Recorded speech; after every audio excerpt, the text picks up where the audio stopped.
श्री हरदास भौम प्रदोष व्रत कथा। एक वृद्धा एवं हनुमान जी की कथा।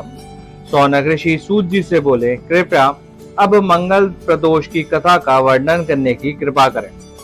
सूत जी कहते हैं, अब मैं मंगल त्रयोदशी प्रदोष व्रत को विधि विधान पूर्वक वर्णित करता हूँ।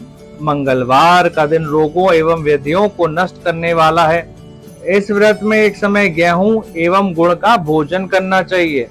इस दिन भगवान शिव को लाल रंग का पुष्प अर्पित करना चाहिए तथा स्वयं लाल वस्त्र धारण करने चाहिए।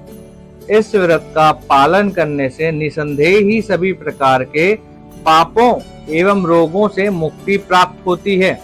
अब मैं आपको उस वृद्धा की कथा सुनाता हूँ जिसने ये व्रत किया, जिसके प्रभाव से उसे मोक्ष प्राप्त हुआ। प्राचीन काल में किसी नगर में एक वृद्धा निवास करती थी। उसका एक पुत्र भी था जिसका नाम मंगलिया था। वृद्धा हनुमान जी की अनन्य भक्त थी। वह प्रत्येक मंगलवार को हनुमान जी का व्रत करके पूर्ण विधि विधान के अनुसार उन्हें भोग आदि अर्पित करती थी। इसके अतिरिक्त वह वृद्धा मंगलवार को ना तो घर लीपती थी और ना ही मिट्टी खोदती थी। इसी प्रकार वह वृद्धा दीर्घ काल तक निरंतर व्रत का पालन करती रही।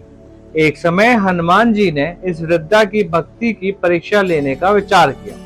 हनुमान जी ने एक साधु का वेश धारण किया तथा उस वृद्धा के द्वार पर पहुंचकर पुकारने लगे, क्या कोई हनुमान भक्त है यहाँ पर जो हमारी इच्छा पूर्ण करे? वृद्धा पुकार सुनकर बाहर आई तथा उसने पूछा कि महाराज क्या आज्ञा है?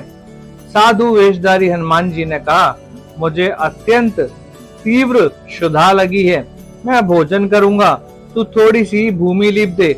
वृद्धा असमंजस में आ गई तथा साधु जी से निवेदन करती हुई बोली, हे महाराज, लीपने तथा मिट्टी खोदने के अतिरिक्त आप जो भी आज्ञा करेंगे वह मैं करने को तत्पर हूँ। साधु ने 3 बार परीक्षा करने के उपरांत कहा, तू अपने पुत्र को लेकर आ, मैं उसे लिटाकर पीठ पर अग्नि प्रकट करके भोजन पकाऊंगा।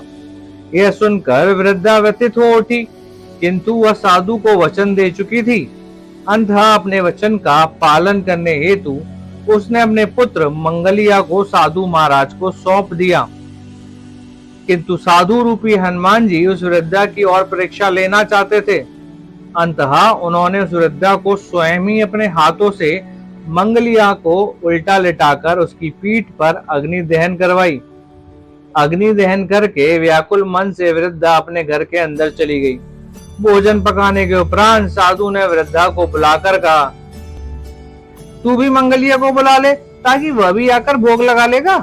वृद्धा ने अश्रुपूर्ण नेत्रों से कहा, उसका नाम लेकर आप मेरे हृदय को और अधिक कष्ट प्रदान न करें। किंतु साधु महाराज वृद्धा से अपने पुत्र को पुकारने का हठ करने लगे। अरे बुला लेना। साधु जी को नामानता देख वृद्धा ने अपने पुत्र को पुकार लगाई।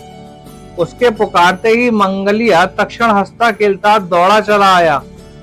मंगलिया को सकुशल देखकर वृद्धा को अत्यंत हर्ष एवं आश्चर्य हुआ।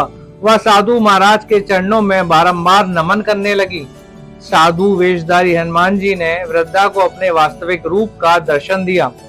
हनुमान जी को साक्षात अपने समक्ष देखकर वृद्धा स्वयं के जीवन को धन्य मानने लगी। इस प्रकार मंगल प्रदोष व्रत के फलस्वरूप उस वृद्धा का कल्याण हो गया। अगर आपने भी इस व्रत को श्रद्धा से किया है तो अपने मन की आस्था को औरों तक पहुंचाइए। इस वीडियो को लाइक करें, अपनों के साथ शेयर करें और भक्ति की इस यात्रा में हमारे साथ जुड़े रहने के लिए सब्सक्राइब जरूर करें। कमेंट में बस इतना लिख दीजिए, हे भोलेनाथ, मेरे घर में सदा कृपा बरसती रहे। हर हर महादेव। मैं आपका हर व्रत सफल हो, यही प्रार्थना है।